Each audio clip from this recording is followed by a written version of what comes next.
يا اوكي سلازي زي لو من قبرو وركشوب نخلط معات زخيد وركشوبي حافشاوي نزرارة ولو دما أبزوح نقرات كورنا عن هيوتكم زطامكمي مغنياتو نبزوحات مسرت حدا أب هيوتهم مالت كيدو مستعوتلو ريسيرش ويدما بمصنعتي من قدي استخيدلو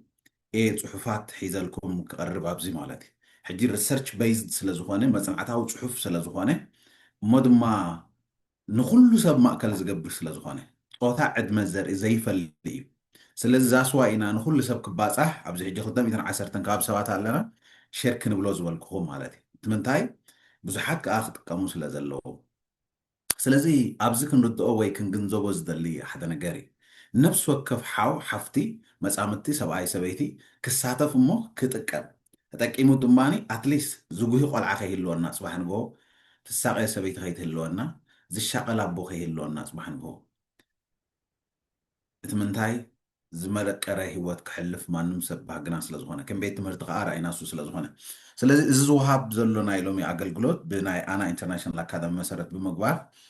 إنا نهو زلنا نخلطها مع تدما ناينس وركشوب إنا نهو زلنا من البات بواقع نتمسبات سالاسة دولار كفيلهم كم هاروز اللو ميجن بنس نقبر لهم نحنا كوميونيتي كامالتنا سلازي نخلهم تتكمت كونو ناب كلهم كباس احنا حردا غيرنا دسنا بلني اتن الزاربو مأزن ترجم هيوت زبلي سلازي كلنا بيرون ورقة حيزنا زي كألنا بصراح أبزخونا نتفتات أبزخونا خال نقبر تغلنا الله ها تمليسنا أبي يوتيوب كن ريان خينا نحنا يوتيوب أب ديسكريبشن كسد لكم يم أب زينا chat مالتي بو آتيهم أبي يوتيوب نحنا كيتكم دمه كتري أوتخولهم أب حتى إرجزينا جميرنا يوتيوب جن حدا عسرت فيديو قال زخونا زرقحنا لنا سلا purpose of life زبل ترجم هيوت زبل سلا لوط زبل سلا نايت مهرت ادفرتايزمنت قال زلون قال تمهرتاتن زحازه نايت مهرتي تي نحنا channels كله نهبو نسبات زتقمي مالتي ስለዚህ አው ህፃን ሓክሚን ማለት እየ እቲ ሓሳበይ መኣዝን ትርጉም ሂወት ዝብል ኢና ክንርኢ እዚ ድማ بسنا ማሕበረሰብ ከይደ ዘፅናዕኮ ስነ ማሕበረሰብ ሳይንስ ብዲግሪ ዘፅናዕኮ ብኦርጋናይዜሽናል ሊደርሽፕ ከይደ ዘፅናዕኮ ዝተረዳእኮ ቴዎሎጂካል ስኩል ከይደ ዘፅናዕኮ ሕጂ ብዚ ካናዳ ድማኒ ኣብ ዩኒቨርሲቲ ኦፍ ካልግሪ ከይደ ዘፅናዕክዎ እዚ ማለት ብካልእ ኣዘራርባ ኣብ academic advising and then care advisor and then care development and academic advisor ዝብል ዲፕሎማ ናይ ካውንስሊንግ ዲፕሎማ ዝወሰድክዎ ሳይድ ድማ መፅሓፍታት ሪሰርች ዝወሰድኮ ናይ ካልኦት ሰባት እውን መፅናዕቲ ዝገበርዎ እቲ ትምህርቲ ሎሚ ንመሃሮ ማለት እዩ ስለዚ ትርጉም ማእዘን ሂወት ዝብል ኣበይና ክንዛረብ ምናልባት እዚኣቶም ዓንቲ ውዕቋብ ነጊርኩም እዩ ኣብ ኣና ኢንተርናሽናል ኣካዳሚ ንህቦም ኮርሳት እዚኣቶም እቶም ሓሙሽተ እዮም ግን ሕጂ ኣብ ምዝገባ ዘለው ፋውንዴሽን ሰልፍ ዲስካቨሪ መባእታዊ ርእሰ ርክበት ካልኣይ ደረጃ ርእሰ ርክበት ሳልሳይ ደረጃ ርእሰ ርክበት ዝብሉ እዮም ካብ ወርሒ ሓምለ ጀሚርና ንህቦም ድማኒ መባእታዊ ርእሰ ርክበት ካልኣይ ደረጃ ርእሰ ርክበት بالحد زررب مريحنت سوري مريحنت مرعنا التعبئة قلعتن زي أتوم نهبو مخون مالتي سو كابزي لو مسئي زلو سلطاناكس انتا يخم مهار جزي هيوي كوفي لمساخاتكم بيرون ورقة حيزة خم مهار تخوي نسي انتا يخم مهار زبل حتى وقت العليو كابعاتهم حدث مهارو أنفت مالت وي دايركشن مالت انتاي مالتي نبزحات سبات أبهي وزعوة حادة دايركشن انتاي مالت مخانهن رينا دايركشن مالت እንታይ ከም ዝኾነ ክንርኢና ካልእ ትርጉም ሂወት እንታይ እዩ እዚ ሂወት ዝብሎ ዘለና ፐርፖስ ኦፍ ላይፍ ወይ ትርጉም ሂወት ሲ እንታይ እዩ ንዝብል ድማ ክንርኢ ኢና ካልእ ቀፂልና ትንሪኦ ስለምንታይ ትርጉም ኣንፈት ሂወት ናይ ኣእምሮ ጥዕና ዝተዕሉ ሜንታል ሄልት ዝምድና ሪሌሽንሽፕ መሪሕነት ሊደርሽፕ ዕዮ ወይ ቢዝነስ ካልእን ኣገዳሲ ይኸውን ኣብ ሓዳራ ኩሉ ምዕባይ ቆልዓስ ክሳብ ክንዱስ ንምንታይ ኣገዳሲ ይኸውን ዋይ ፀገማት ኩሎም ዝዓበየ መበገሲኦም ካብ ትርጉም ሂወት ዘይምህላው ድዩ እዚኣቶምን ካልኦትን ዝብሉ ኣብዚ ናይ ክልተ መዓልቲ ወርክሾፕ ፕላን ክንሪኦም ኢና መፅናዕታዊ ፅሑፍ መሰረት ዘለዎም ገለ ዘለዎም እንዳገበርና ማለት እዩ ማእዝን ትርጉም ሂወት ምናልባት ኣብዚ ክነግረኩም ዝደሊ እንታይ እዩ ብዙሓት ኣዴታት ደቅና ቴኔጀርስ ኣለዉ ስለዚ ትግርኛ ትገብሮ ኣለካ ክንረድኦም ከለና ይከብደና ዝበልክናኒ እንግሊሽ ወሲኽ ኣለኹ መብፅዓይ ገይረ መፅእ ኣለኹ ማለት እዩ ሃብክናና ሓላፍነት ገይረ መፅእ ኣለኹ ካብ 3 4 ደረኺበ ኣለኹ እዩ ዝሕቶ ስለዚቶም ደቅና ምሳና ክመሃሩ ይደልዩ ስለዚ ነቶም ደቅና ድማ ገለ ክሰምዑ እንግሊሽ ተትውስኸሉ ወይ ድማ እንግሊሽ ተትወሉ ኢልከን ብእንግሊሽን ብትግርኛ እንዳገበርኩ የቕሚጥ እየ ደቅኹም ክመሃር ተደሊኹሞም ኢንቫይት ግበሮም ኣብ ዙርያ ማኣድኹም ኣምፅኦም ይስምዑ ኢፍ እዚ እንድሕር ዳ ተማሂሮም ፅባሕ ንግሆ ካብ ኣብ ሂወቶም ክመፅእ ዝኽእል ፀቕጢ ነፃ ዝኾኑሉ እሞ ድማ ሂወቶም ኣንፈት ከትሕዝሉ ዝኽእሉ ዝበለፀ ጎደና ስለ ዝኾነ ኢንቫይት ተደኣ ጌርኩሞም ብጣዕሚ ፅቡቕ እዩ ማለት ኦኬ ሶ ስለምንታይ ትርጉም ምንባር ኣብ ሂወት ሰባት ኣዝዩ ዝለዓለ ኣገዳሲ ኮይኑ ስለምንታይ ኢልኩም ትሓስቡ ስለምንታይ ኣገዳሲ ይኸውን ትርጉም ሂወት ስለምንታይ ኣገዳሲ ዝኸውን ዋይ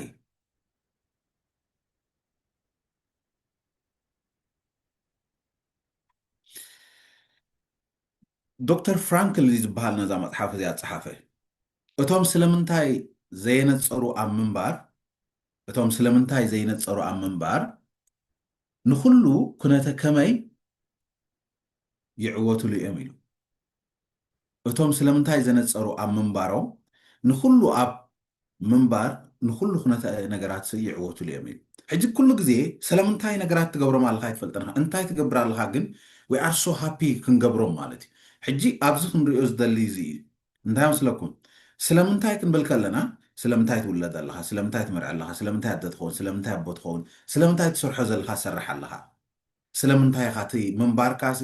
ስለምንታይ ዝብል ዘሎ ክትምልሶ ክትክእል ኣለካ ስእልካ ኣይኮነን ወላ ናብ ዝኾነ ይኹን ነጥፈታት ክትነጥፍ ከለካስ እቶም ዝነጥፎም ዘለኹ ንጥፈታት ስለምንታይ ዝገብሮም ዘለኹ ስለምንታይ ዋይ ስለምንታይ ዝገብር ዘለኹ እቲ ስለምንታይ እንድሕር ደኣ ነፂሩልና ንኩሉ ከመይ ዝበሃል ኩነታት ወይ ድማ ከመይ ክገብሮ ዝኽእል ዝብል ሕቶ መልሲ ኣለና ማለት እዩ ንዕኡ መልሲ ዘሂልወና ክንከውን ዝገብረና ሓደ ግን እንታይ ንዝብል ሕቶ ግን እቶም ስለምንታይ ዝብሉ እዮም ስለምንታይ ስለምንታይ ስለምንታይ እዚ ሕቶ እዚ ቀሊል ኣይኮነን ማለት እዩ ትርጉም ምንባር ፐርፐስ ሕቶ ስለምንታይ ይምልሰልና ፐርፐስ አንሰርስ ዋይ ማለት እዩ ሕቶ ስለምንታይ ዝምልሰልና እዚ ፐርፐስ ንብሎ ዘለና ሕቶ ስለምንታይ ይምልሰልና ሕጂ ፐርፐስ ትርጉም ናይ ሓደ ነገር ናይ ዝኾነ ይኹን ነገር ንገብሮ ዝኾነ ይኹን ነገር ንገብሮ ንበልዖ ንሰትዮ ንክደኑ ንነጥፎ ንጥፈታት ኩሉ ትርጉም ክህልዎ ዝገብርኦ መዓስ እዩ እንድሕር ዳ ኢልና ስለምንታይ እንድሕር ዳ ኣልዒልና እዩ ንኾነ ይኹን ነገር ንገብሮ ሕሰቡ ዝኾነ ይኹን ነገር ትገብርዎ ኣብ ህይወት ሕቶ ስለምንታይ ትርጉም ስለምንታይ ወይ ሕቶ ስለምንታይ ብርክክል እንድሕር ዳ ነፂርና እዩ እቲ ካልኣይ ራእይ ድማ እንታይ እትዕውት የነፅረልና ዝምልስዎም መልስታት ረይዎም ትርጉም ምንባር ወይ ፐርፐስ ሕቶ ስለምንታይ ይምልሰልና ራእይ እንታይ ክትዕውት ደሊኻ ምናልባት ቶም እንግሊሽ እንዳጠቐስኮም ኣይከይድን ከምቲ ዝበልክዎ ነቲ ምሳና እንግሊሽ ትግርኛ ዘይንብቡ ቆልዑት መንእሰያት ጆይን ስለ ዝገብሩ ገለገሊኣቶም ድማ መንእሰያ ቆልዑ ኮይኖም ወላ እቲ እንግሊሽ የንብቡ እቲ ትግርኛ ግን ዘይንብቡ ስለ ዘለው ኢና ክተርፉ ስለ ዘይደልኽዎም እቶም ቆልዑ ልዕሊ ማንም ከዓ ኣዝየ ኮንሰርን ስለ ዘለኒ ወይ ድማ ብዛዕባኦም ስለ ዝሓስብ እየ እቲ እንግሊሽ እንዳንበብዎ ክኸዱ ክእሉ እዮም እቶም ቆልዑ ወይ ድማ እንዳረኣይዎ ኣብ ዩቲብ ኮፍ ምዘበልኩምሎም ድማ ንሱ እንዳንበቡ ክርድኡ ክእሉ እዮም ስለዚ ራእይ እንታይ ኢኻ ክትዕውት ደሊኻ ትሪኦ ኣለኹም እዚ ስለምንታይ ሕቶ ስለምንታይ ክምልስ ከሎ እዚ ከዓ ሕቶ እንታይ ይምልሰልና ኣሎ ራእይ ኣንፈት ድማኒ እንታይ ይምልሰልና ከመይ ዝብል ይምልሰልና ኣንፈት ኢልና ኣለና ራእይ ኢልና ኣለና ትርጉም ምንባር ወይ ድማ ፐርፐስ ኦፍ ላይፍ ኢልና ኣለና እዚኣቶም ኣብ ሂወት ናይ ዝኾነ ይኹን ሰብ ይመርዐ ይውለት ወላ ቤተ እምነት ኣገልጋሊ ይኹን ወላ ቢዝነስ ኣገልጋሊ ይኹን it doesn't matter ብዘይገድስ ዝኾነ ይኹን ብዘይገድስ ኣበይ መሃሊ ኣብ ገደስቲ ኣብ ሂወት እዮም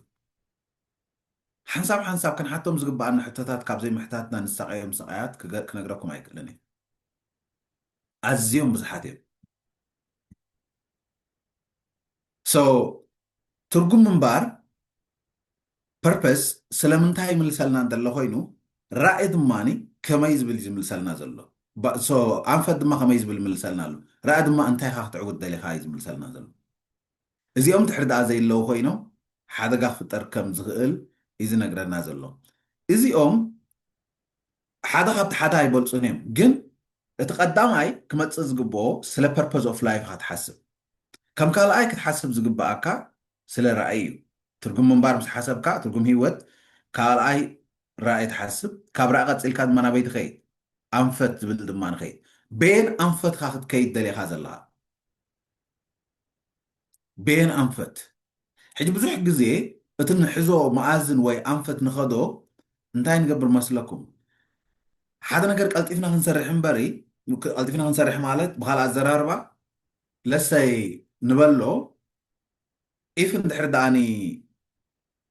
ናብ ሓደ ቦታ ክትከይድ ኮንካ ጌጋ ኣንፈት እንድሕር ዳ ሒዝካ እቲ ጌጋ ኣንፈት ዝሓስካዮ ኣበይም ከብፅሓካ ኣይክእለን እቲ ትክክለኛ ኣንፈት ዝሓስካዮ እዩ ኣብቲ ክትብፅሕ ዝግባእካ ዘብፅሓካ ማለት ስለዚ ዝዓበይ ፍልልይ ኣለዎ ካልእ እዚ ትርጉም ምንባር ንብሎ ወይ ፐርፐዝ ንብሎ ወይ ትርጉም ሂወት ኢልና ንፅውዖ ዘለና ብዛዕባ ህላወይ ብዛዕባ ኤግዚስተንስ ምህላውካ ይዛረብ ናይ ምህላውካ ምክንያት ሲ እንታይ እዩ ስለምንታይ ብህላዊ ኣለካ ዝምልስ ሕቶ እዩ ራእ ድማ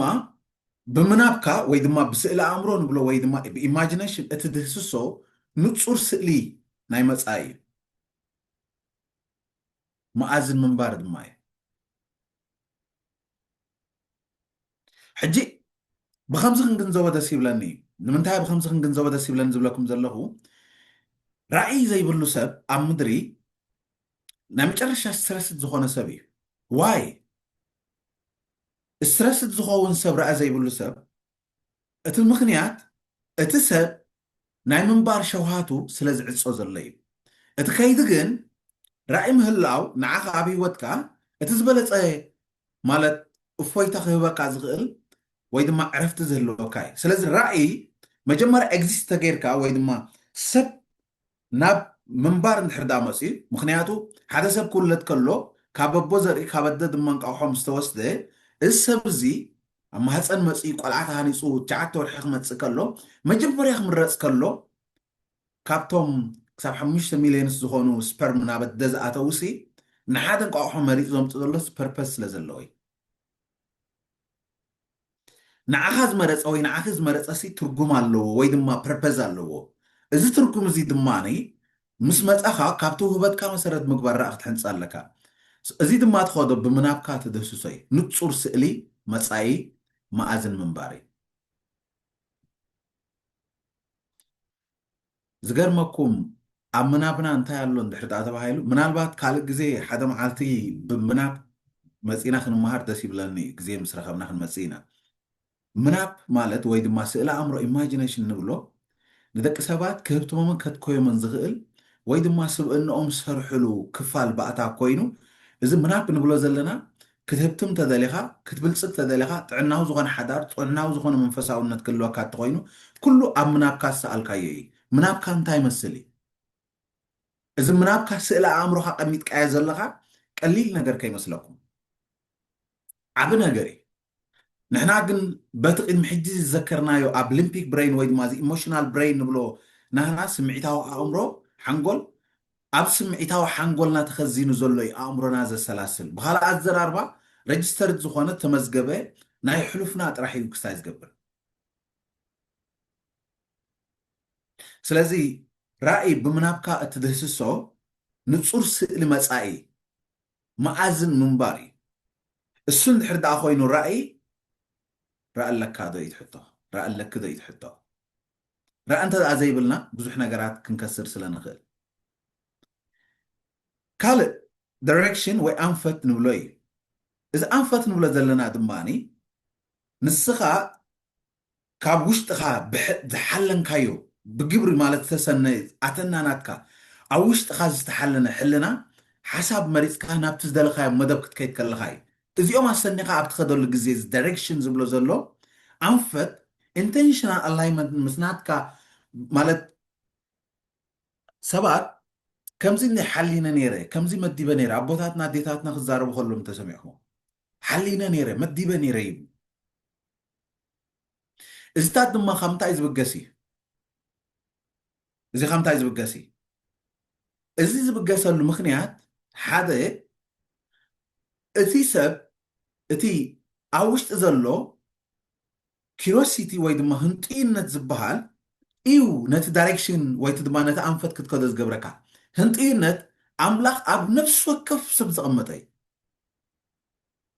ትህንጦይ ምሽ ገለ ነገር ክትገብሩ እዚ ህንጥይነት እዚ ፈጣሪ ዘቐመጠልካ ህያብ እዩ እዚ ህንጥይነት እዚ ግን ኣብዚ ዓበየ ነገር እንድሕር ዳ ቀሚጥናዮ ሲ እንታይ ክሰርሕ ይኽእል እዚ ህንጥይነት እዚ ነዚ ዳይሬክሽን ወይ ድማ ኣንፈት ንብሎ ዘለና ዝበለፀ ከምፅእ ይኽእል ህንጥይነት ከይዶም ዓንተቦ ምናብ ራእይ ወልድ ኢልናዮ ምሽ ወይ ስብእና ወልድ ኢልናዮ ህንጥይነት ድማ ከይዶም እንታይ ወልድ መስለኩም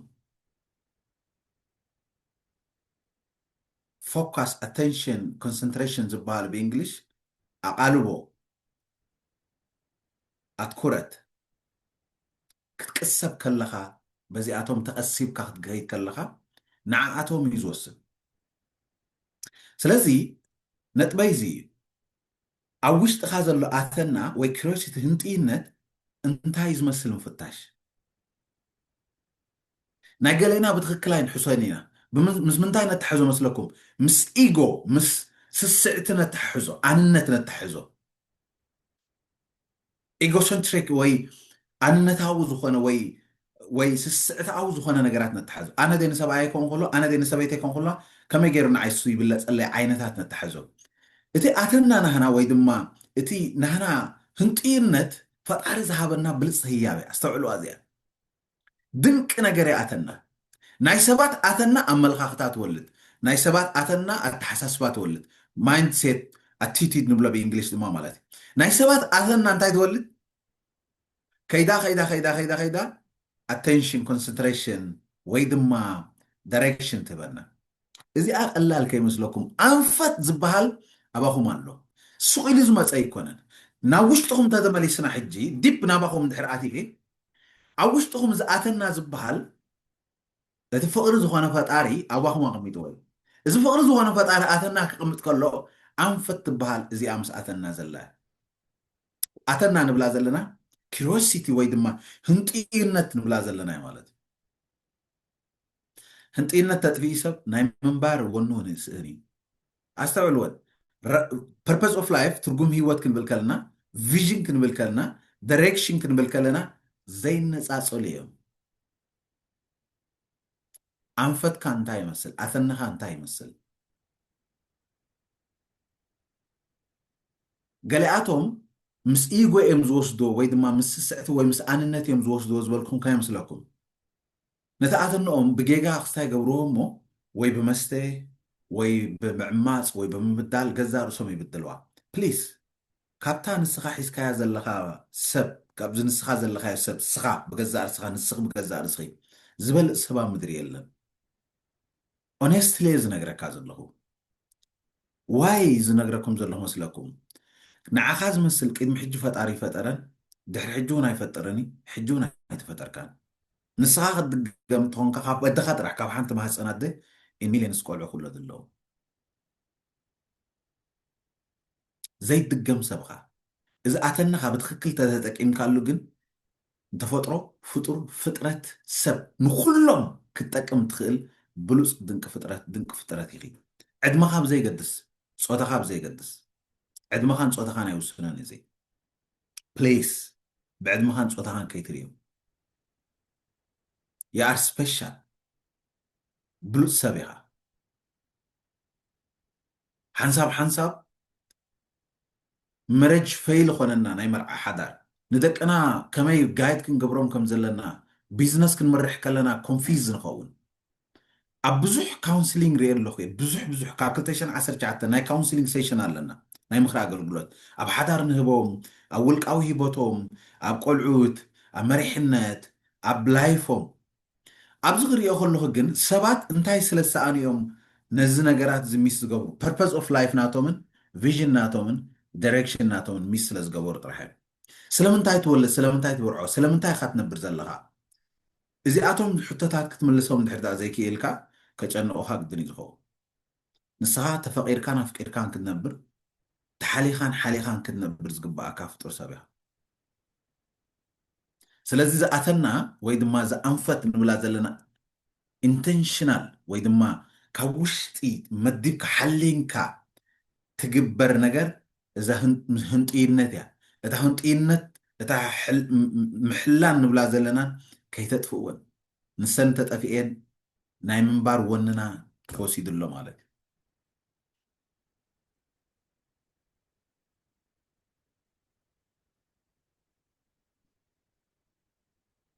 ሶ ንስኻ ብመደብ ኢኻ ተፈጢርካ ብኣጋጣሚ ዝተፈጠርኩም ከይመስለኩም ፀሓፍዎ ኣብ ወረቐትኩም ኣብ ጥራስኩም ኣስፍርዎ ንስኻ ብምንታይ ኢኻ ተፈጢርካ ብመደብ ኢንቴንሽን ኣብዚኣ ሕጂ ስምዕዋ ፈጣሪ ሰብ ክፈጥር ከሎ ብኢንቴንሽን ይፈጢርዎ ኢንቴንሽን ኢንቴንሽን ክንብል ከለና ማለት ብኣተና ሓሊኑ መዲቡ ክንብል ስለ ዘለና እዩ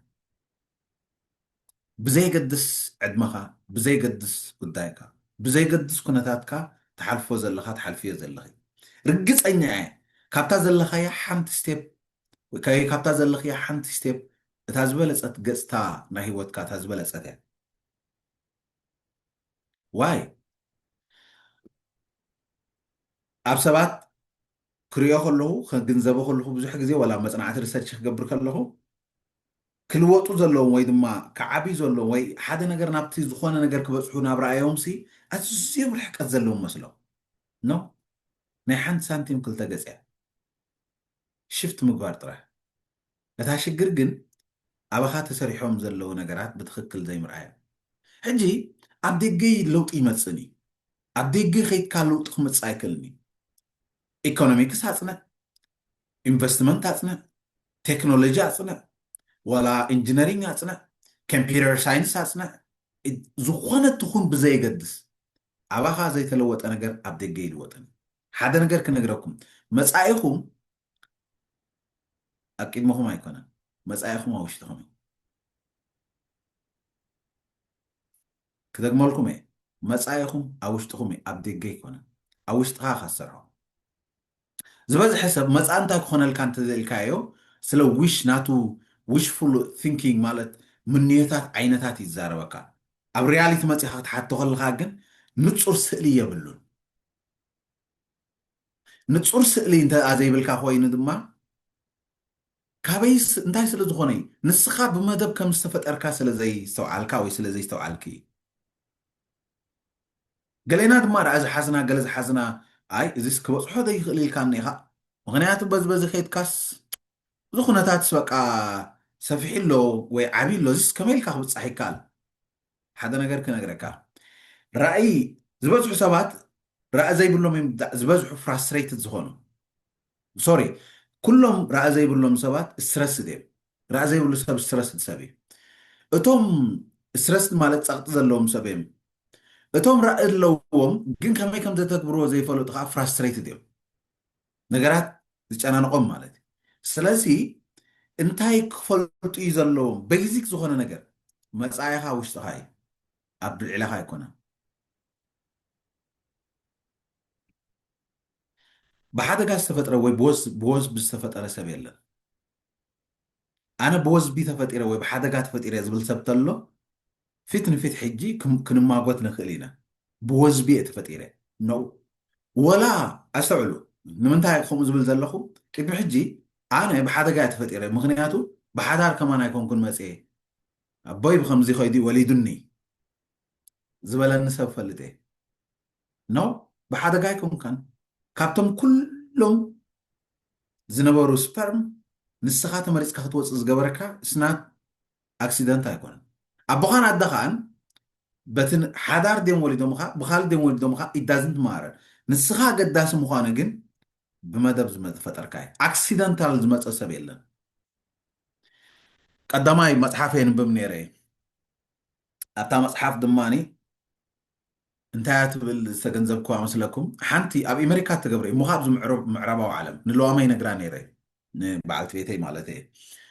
እቶም ዘይትፈልጥዋ ሶ እንዳ ነገር እንታይ ኣብ ኣንቢበብቲ መፅሓፍ መስለኩም ኣብ ኣሜሪካ ተወሊዳሲ ኣዳ እናስ ሓቐታይ ትብላ ነይራ ነታ ቆልዓ ምስለኩም ንስኹ ካብቲ ሕክምና ጋገመ ሂቦምና መስለኒ ሓቂ ዶ ኣብዚ ኣባል ስድራ ቤትና ኣኺ እንዳበለት ታደ ናስሓቀት ተዛርባ ነይራ ኣብ ደቅኹም ትገብሮም ቀልዲ ንደቅኹም ትሃርሞም ምህራም ታይም ኣውት እትዎም ኩሎም ጌጋ እዮም ኮምፕሊትሊ ጌጋ እዮም ተሃሲቦም ከም ዘለኹም ትፈልጡ ብምንታይ ትፈልጡ ምዃኑ ክነግረኩም ተሃርሞም ተለኹም ታይም ኣውት እትዎም ተለኹም ፀርፍዎም ተለኹም ንሕጂ ኮንኩም ጥራሕ ተሃሲቦም ዘለኹም ሓዳሮም ንዝመፅእ ሓዳሮም ትብድልዎም ኣለኹም ፋይናንሻል ናቶም ትብድልዎ ኣለኹም ፋይናንስ ስፒሪቹዋል ናቶም ትብድልዎ ኣለኹም ፐርሰናሊቲ ናቶም ትብድልዎ ኣለኹም ፅባሕ ንግሆ ዝበለፀ ላይፍ ንኸይምስርትውኹም ትብድልዎም ዘለኹም ሕጂ ትጎድእዎም ዘለኹም ጀነሬሽን ትሃርሙ ከም ዘለኹም ኣስተውዕሉ ርግፀኛ ኢኹም ተፍቅርዎም ስለምንታይ ትሃርሙ ስለምንታይ ትፅርፍዎ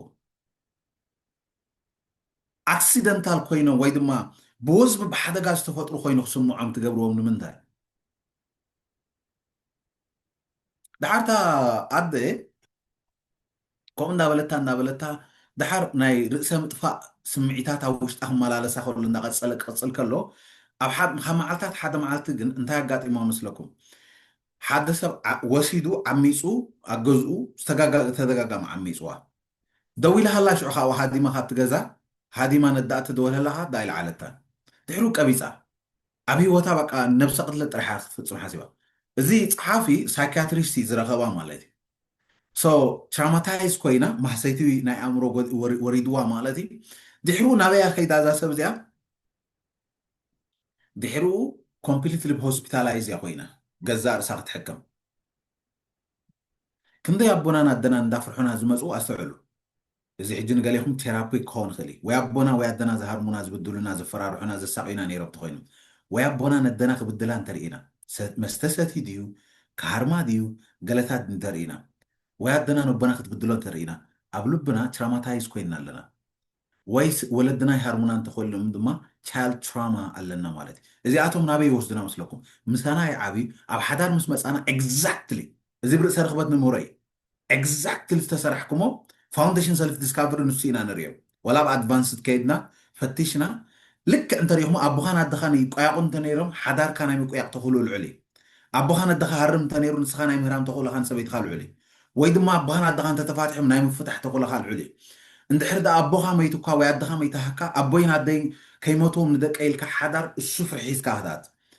ኤግዛክትሊ ድባ ሃፐን ይኾኑ ልክዕ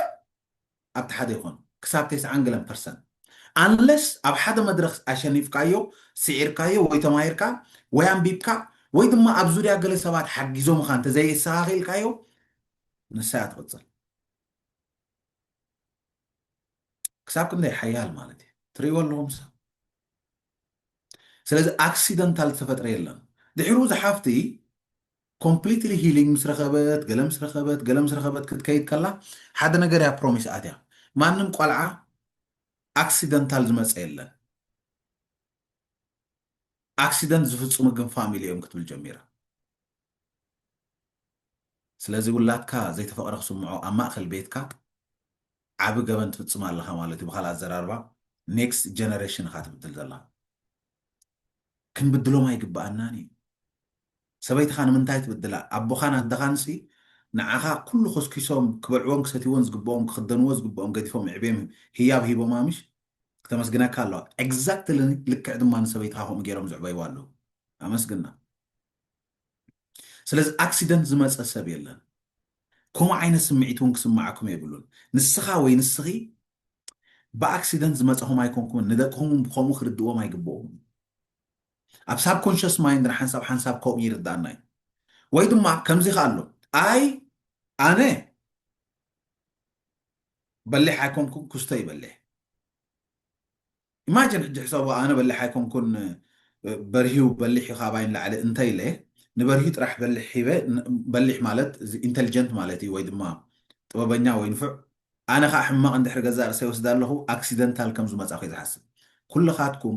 the same IQ ዘለኩም ናይ ክስቶ IQ ልዑል ናይ ክስቶ IQ ትሕት ዝበሃል ኮምፕሊትሊ ጌጋ እዩ እዚ ሪሰርች ገይረ ይዛረብ ዘለኹ ኖርማል ስምዒት ኣይኮነን ናይ ኣጠቃቅማ ጉዳይ ጥራሕ ይፍለለ ኢና اتنا يطاقو ما قداي شعون أنستاين زل على أي كتة تقيمو دو قولن دابلنا نزارب it's okay ناطاقو ما هنتقمو لزلنا قن إذن أقرأكم زلوخي so مبقى سترقم هيوت بمسارات متنعتي بسنا ملوكتاوي كابي مالت كابي زبقس زي purpose of life تبلنا نازل لخاسي مبقى سيس كابي زبقس بسنا ملوكت بريوت ناي سنا ملوكت كن رياض خلنا أملاك من شغل سنايو نزفات أورد ما بترقم من علامان يفت إرواز بلي مالت God is the source of meaning and purpose مالت إزي إتي ultimate كنا إز حدا نريقل لهم بايتاي بزعب هذه مصحف كتنبو بنت داليهم زب سكرين جيرا لكم زلهم unleash your purpose بلدلو ناي دكتور مايس مصحف كتنبو بتخوليهم إزي بسنا ملوكتا وريوت إنا نزارب زلنا purpose زبهالسي كابيز مسأي أدلاي ديو قال سبات باك أقت أمي أنا عايز أقت أمي أنا هيوت هيوت أقت أمي كنا أقت أمي زجبر كايون سخاها أقت أمي زمسل كأخوي نخا هيوت كتحلف الله عقوب دخان تيل كايونتي أقت أمي زنبر زل عقوب أيكونا بأقت أمي زنبر أيكونا purpose الله سب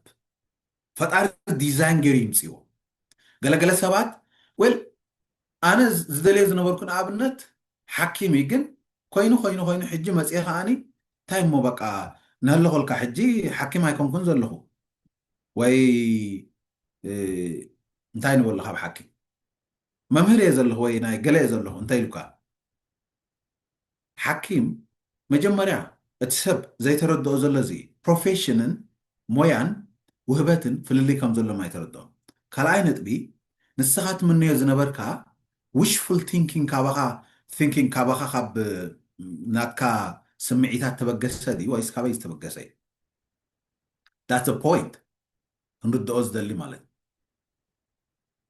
سلازي كابخا دي زبقس زلو وإيس كاب مني زبقس زلو اتغالا أي بسنا البناو مصنعتي psychological دما كاب مننت كاب كبري كاب علامان كاب سراحن زبقسي so كاب مسارت بمقبار زمتسي زياتهم مالت حجاتهم كأغن ممتعي مبقاسي كبلكم كلهم من كابيزم رافس موديل psychological well-being زبل بستقبر مصنعتي ازي psychological استقبر مصنعتي انتاي ازي رافس موديل psychological well-being زبل ناي دك سبات دحننت ويدحان مخان زبل تعنا زبل مسارت بمقباري اسو زم عبلهم تمرتات اللو ازم تمرتات دما منتاي مزاربون دحر دايلنا حدا خاباتهم